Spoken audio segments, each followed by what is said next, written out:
I knew it was going to be another one of those nights the moment Amber walked through the door. Her nose was crinkled, lips pursed into a tight frown, as if she'd caught a whiff of something foul. I tried to ignore the judgmental glances she shot my way as I bustled around the kitchen, putting the final touches on dinner. "Glenda, darling, you've outdone yourself as always," Harlan said, kissing me on the cheek. At least someone appreciated my efforts. "Mom, the pot roast smells amazing," Ethan chimed in, giving me a warm hug. Amber simply scowled and muttered under her breath, "If you say so." We settled around the dining table, and an awkward silence fell over us as we began eating. I could feel Amber's eyes boring into me, sizing up each bite with disdain. The pot roast, a family recipe using the cheapest cut of meat, was worlds away from the fancy fare she'd become accustomed to at overpriced Manhattan eateries. "So, how was everyone's day?" I asked, desperate to break the tension. Ethan launched into a story about the hilariously inept new intern at his office, but Amber didn't so much as crack a smile. She simply pushed the food around her plate, every so often shooting me a look that could curdle milk. My efforts to make pleasant conversation died on the vine as Amber's displeasure became more and more palpable. By the time we finished eating, the atmosphere had grown so frosty you could hang meat in it. "Well, that was just dreadful," Amber said, making no attempt to mask her contempt as she rose from the table. "I'm going to call Francesca and see if she grabbed a table at that new tapas place." She stormed off to make her call, leaving me to clean up yet another mess, literally and figuratively. As I scraped the remains of my labor of love into the trash, I couldn't help but overhear her conversation floating in from the living room. "Yes, it was just pedestrian slop as usual from Glenda," she sneered in a mocking tone. "I told Ethan he needs to get me cooking lessons for my birthday because I simply cannot survive on such unsophisticated, mediocre fare."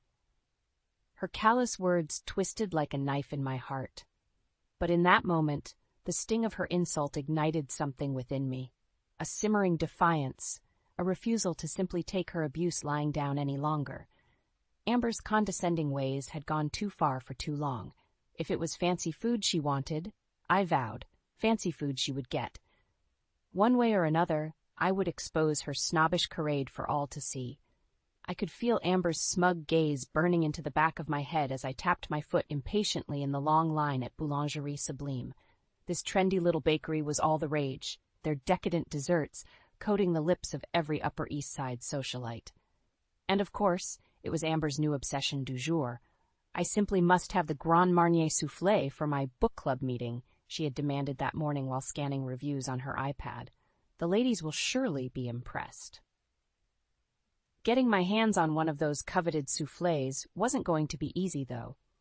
The bakery's limited quantities sparked a daily stampede, with customers queuing up before dawn like they were vying for Coachella tickets. But Amber's whims were not to be denied. "Don't forget, you need to get there right when they open at 8 a.m., she instructed with an air of smug superiority. "They always sell out before noon." As if I didn't already have enough to do getting ready for her pretentious book club, squeezing in this errand was going to be a major pain. But I knew better than to argue with Her Royal Highness. After jostling my way through the throngs of line waiters for over an hour, I was finally ushered inside the bakery. My hopes were immediately dashed as the snooty clerk shook his head in disdain. "We're all out of the soufflés, I'm afraid," he announced with an uppity French lilt. "You'll have to come back first thing tomorrow." My face flushed with embarrassment as the other customers openly mocked my futile errand. "Seriously, lady? Did you expect to waltz in at 9:15 and snag one?" A nasally woman clucked from behind me. Dejected, I trudged back home, dreading Amber's reaction to my failure. Sure enough, when I walked through the door, she was waiting in the kitchen with her signature sneer. "Well?" she demanded imperiously. "Where is my soufflé?" "But they were all out by the time I got there," I stammered, bracing for her wrath. "Are you kidding me?" she exploded, her face contorting into a mask of rage. "You had one simple task. How could you possibly mess that up?" She ranted and raged for what felt like an eternity, her insults growing more vicious and demeaning by the minute. All the while, I just stood there and took it, burning with humiliation and resentment. "I swear, Glenda, sometimes your incompetence is staggering," she spat. You're useless, an utter failure. Those hateful words detonated something deep inside me, igniting a fury I could no longer contain. In that volatile moment, my desire to appease this vile woman evaporated like smoke. She wanted to see just how much of an utter failure I could be. Message received, Amber. Game on. Over the next few days, Amber's scathing treatment of me continued unabated behind closed doors. But the moment Ethan or Harlan were around, her demeanor underwent a striking transformation. Glenda, darling, I simply can't get enough of your cooking. She would gush with saccharine sweetness while patting my hand. Everything you make is just sublime. The compliments dripped like hot wax from her lying lips. I could hardly believe this was the same woman who had berated me as a hopeless failure just hours earlier. Ethan, ever the naive one, just beamed with pride at his wife's supposed appreciation for my culinary talents. That's my Glenda, he would chuckle, pulling me in for an affectionate hug. A regular Julia child, isn't she? If only he knew the truth about the venom Amber spewed behind his back. How she ridiculed and denigrated everything and everyone she perceived as beneath her cultivated airs. No one was spared her snide condemnation, not even her own family. One afternoon, I was in the kitchen whipping up a batch of my famous oatmeal chocolate chip cookies, a treasured family recipe using basic, inexpensive ingredients. Amber came sweeping in, wrinkling her nose at the homey aromas. Good Lord, Glenda, you're not serving those pedestrian monstrosities at the charity luncheon, are you? She sneered with undisguised revulsion. I felt my cheeks flush with humiliation and outrage. But before I could respond, Ethan strolled in, and her scowl instantly morphed into a brilliant smile. Those cookies smell delightful, mother-in-law, she chirped in a sickly sweet tone. Just like from a gourmet bakery. The ladies will go wild for them, I'm sure. Ethan just chuckled obliviously as he snatched a cookie off the tray, cramming it into his mouth. Yup, these are the greatest, he mumbled through a mouthful of crumbs. You've really outdone yourself this time, Mom. It was all I could do to keep from hurling the tray across the room. This two-faced, malicious behavior from Amber was becoming more than I could bear. My own son was so blind to her true, vicious nature that my heart ached for him. Later, after Ethan had left for work, I confronted Amber about her abhorrent double act. Why must you insult me and put down my cooking 1 minute, then turn around and sweetly praise it the next? I demanded, my voice trembling with pent-up emotion. She simply shrugged and rolled her eyes at my wounded indignation. Please, Glenda, don't be so sensitive, she scoffed coldly. I'm just looking out for Ethan's best interests. He doesn't need his oafish mother serving up bargain basement swill and embarrassing him in front of his colleagues and friends. The cruel arrogance in her tone crystallized my determination right then and there. Enough was enough. It was time for this two-faced witch to get her comeuppance once and for all, and I would be the one to serve it up to her on a silver platter. With Amber's callous words still ringing in my ears, I started hatching a plan to finally expose her two-faced behavior. The next Sunday, I was hosting the whole family for a big dinner, the perfect opportunity to set my trap. As I busied myself in the kitchen prepping the meal, I made sure to utilize only the simplest, most basic ingredients, the kinds of bargain basement fare Amber openly mocked. Pork shoulder from the supermarket budget bin, potatoes, carrots, and onions straight from the local produce stand. Nothing fancy, nothing pretentious, just humble, home-cooked goodness.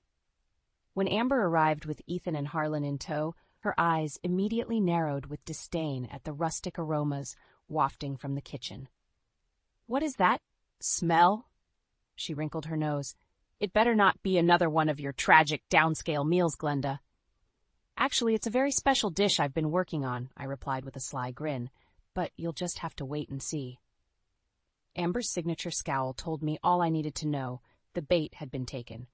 As we gathered around the table to eat, I made sure to pile Amber's plate high with the humble fixings, much to her obvious disgust. She poked and prodded the food with her fork, grimacing. Well, are you going to at least try it? I asked innocently. Amber flashed a sour glance at Ethan and Harlan, both of whom were already wolfing down their portions with obvious enjoyment. Reluctantly, she raised a forkful of the pot roast to her pursed lips. This looks dreadfully rustic, she proclaimed with obvious disdain. but I suppose I can choke it down, for Ethan's sake. I held my breath as she took her first tentative bite, bracing for the inevitable torrent of disparaging comments. But it never came. Instead, her eyes went wide with surprise as she slowly chewed and swallowed. Actually, this isn't half bad, she admitted grudgingly after a pause. The flavors are quite robust, I'd say. Buoyed by that small victory, Amber soon began shoveling the food down with almost rabid gusto, grunting with approval between ravenous bites. Ethan and Harlan looked on in pleased bemusement, no doubt shocked by her uncharacteristic zeal for my rustic home cooking. "Glenda, this may be the best dish you've ever prepared," she effused, mopping up the last of the gravy with a slice of bread. "You've clearly outdone yourself this time. Why, I'd wager this swill could give even those pompous bistros in the city a run for their money." The naked contempt in her tone as she insulted my humble offerings sent a hot flash of anger through my body. But I managed to keep my expression impassive, disguising my roiling fury behind a thin smile. "Why, thank you, Amber," I cooed. "I'm so pleased you enjoyed it." Oh, but she would soon eat those smug, condescending words. That's when the true meal would begin. After clearing the dinner plates, I made sure to heap lavish praise on Amber for her apparent newfound appreciation of my home cooking. "I'm so delighted you enjoyed that meal," I gushed, laying it on thick. "Your refined palate clearly recognized the superior quality of those ingredients." Amber just nodded haughtily, lapping up the flattery like a parched cat. "Well, of course I could taste the difference," she preened. "You simply must share where you source that exceptional pork and produce." This was the opening I'd been waiting for. Time to set the next phase of my plan into motion. "Actually, those ingredients were nothing special," I replied with a sly grin. "Just picked up at the regular grocery store down the street. But I'm so pleased my preparation skills elevated them to your discerning standards." Amber's brow furrowed with confusion as she processed this admission. But before she could respond, I pressed on with my ruse. "In fact, I've been inspired to take my cooking to even loftier heights," I declared with faux enthusiasm. For our next family dinner, I'm going to prepare a true gourmet feast utilizing only the finest, most premium ingredients money can buy." That piqued Amber's interest, her eyes glittering with avarice. "Do go on," she urged, leaning forward expectantly. "Well, I'm going to start by sourcing some primo beef tenderloin from that elite butcher in the city," I began, relishing every fabricated detail. "The one that supplies all the iconic steakhouses and commands a 3-month waiting list just to get a prime cut." Amber was practically salivating at this point, hanging on my every word. Ethan and Harlan just exchanged bemused glances, clearly not understanding what had gotten into me. Then for the produce, I'm thinking of flying in some heirloom varieties from this acclaimed farm in Tuscany that Michelin chefs are raving about," I went on breathlessly. "Of course, I'll need to track down some creme de la creme dairy products too, butter from an artisanal creamery, that sort of thing." "Glenda, this all sounds marvelous," Amber gushed, fanning herself. "A true Epicurean adventure. You simply must let me assist in sourcing these world-class delicacies." I shook my head, reveling in her transparent eagerness to indulge her snobbish Epicurean fantasies. "Oh no, my dear, I insist on handling every detail myself as a surprise for my treasured family." Little did she know, the real surprise was yet to come. As the evening drew to a close and our guests prepared to depart, Amber pulled me aside with ill-disguised glee twinkling in her eyes. "I can't wait to savor your culinary masterpiece at the next gathering, Glenda," she purred. "It's about time your talents are put towards more elevated ends." With a wink, she turned and sashayed out, utterly clueless of the role she would soon be playing in my delicious come-uppance. This was gonna be good. The big night had finally arrived. Amber swept into the dining room, her nose already wrinkling disdainfully at the simple table setting. "Really, Glenda? This rustic decor?" she tutted, running a manicured finger along the plain linen tablecloth. "For the lavish spread you've been boasting about, I expected something a bit more elegant." I suppressed a smirk as I bustled out carrying a silver serving dish. "Don't worry, dear, the true elegance is what's underneath this cover." I slowly lifted the lid with a flourish, revealing a thick, juicy tenderloin roast glistening with a rich demi-glace. Amber's eyes grew wide as saucers, greed and gluttony etched across her features. "Is that—" she gasped, practically panting.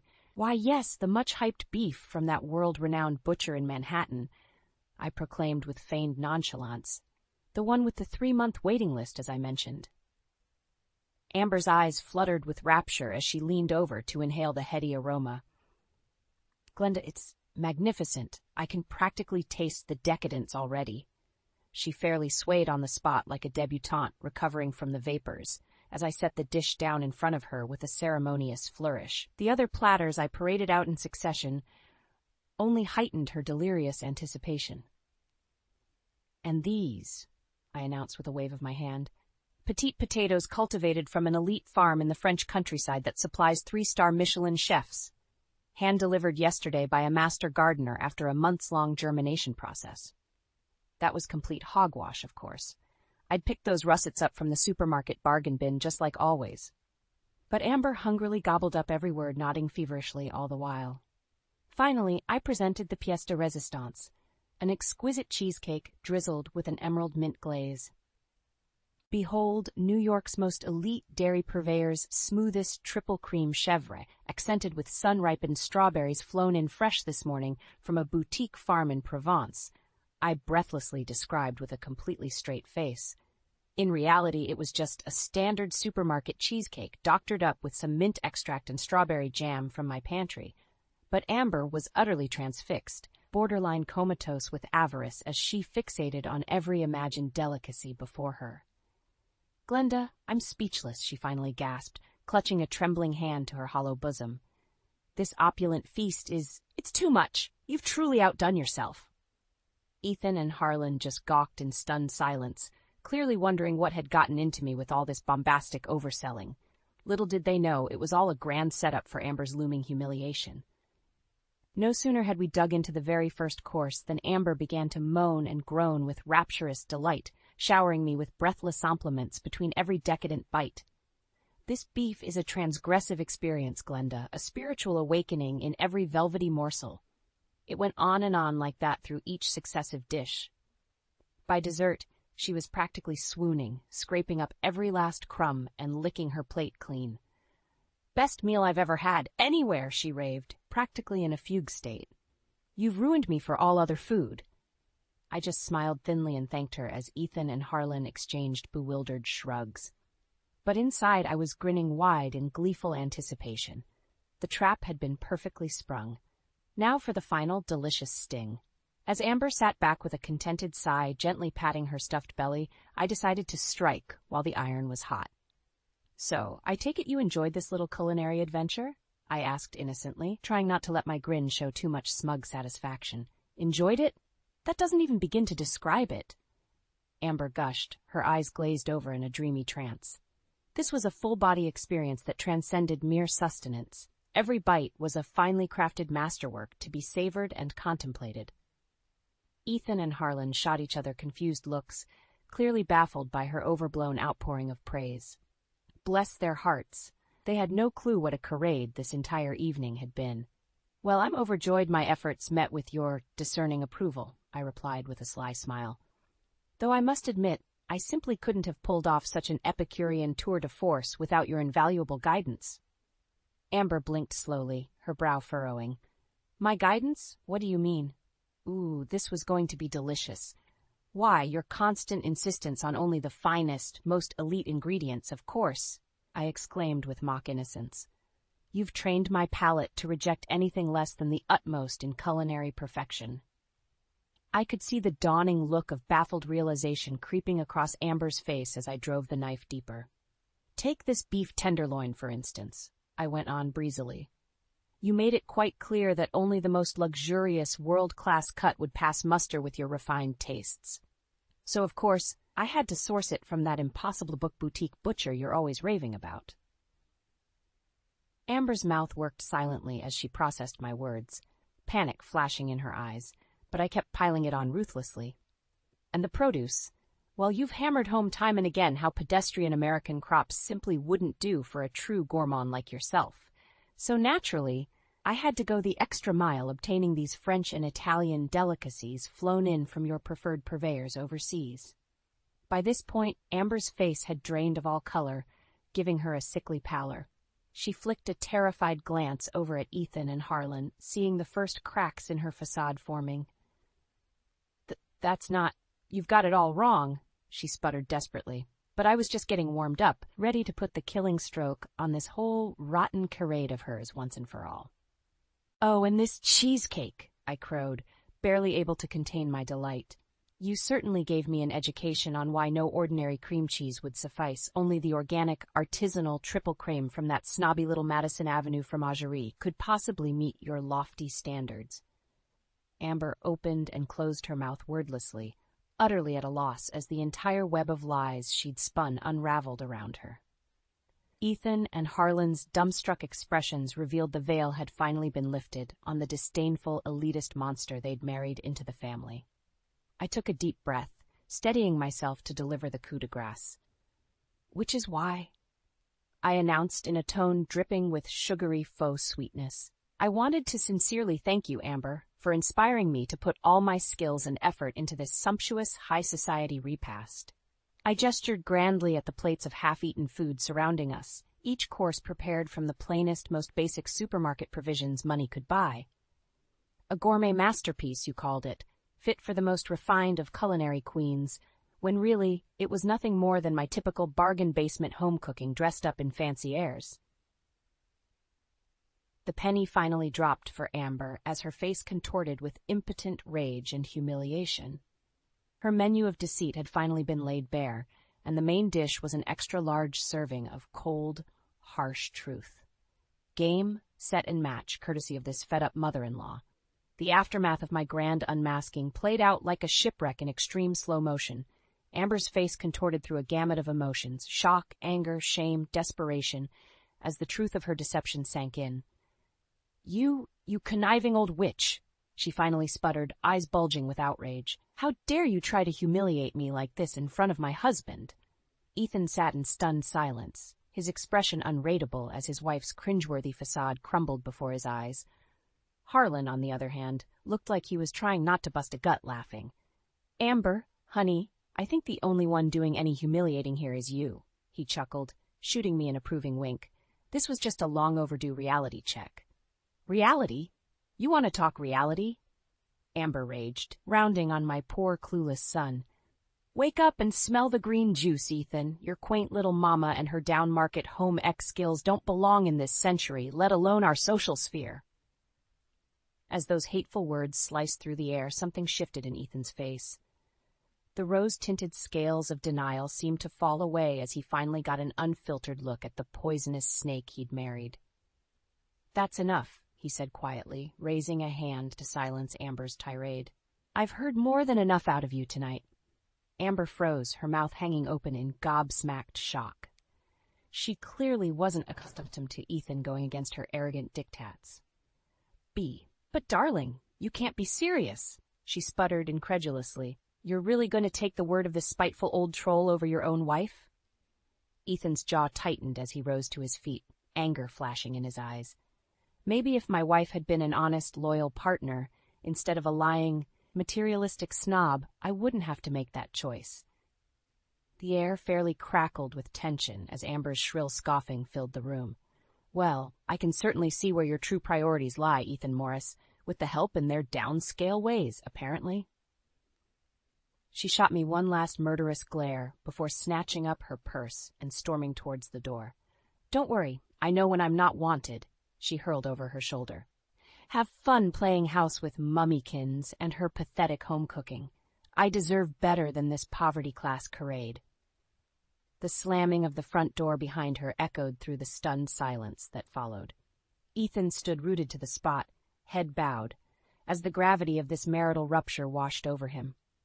At last he raised his gaze to meet mine, a lifetime of pent-up hurt and frustration shining in his eyes. Mom, I'm so sorry, he said, his voice thick with emotion. You were right all along about Amber. I was just too blind and dazzled to see the truth. In that moment, I felt the icy knot of resentment that had taken root in my heart all those years began to thaw and dissolve. My son had been lost, true, but now, finally, he had found his way home. As I pulled Ethan into a fierce, forgiving embrace, I knew our family had been irrevocably broken, but not beyond repair. We would pick up the pieces, slowly healing the rifts that Amber's greed and cruelty had torn open through our unconditional love and stubborn decency. And this time there would be no snobby pretenses or polite fictions masking the truth. Just the honest bonds of this mother and son duo firmly intact, sharing good food, good company, and stubborn determination to always keep it real, no matter how ugly.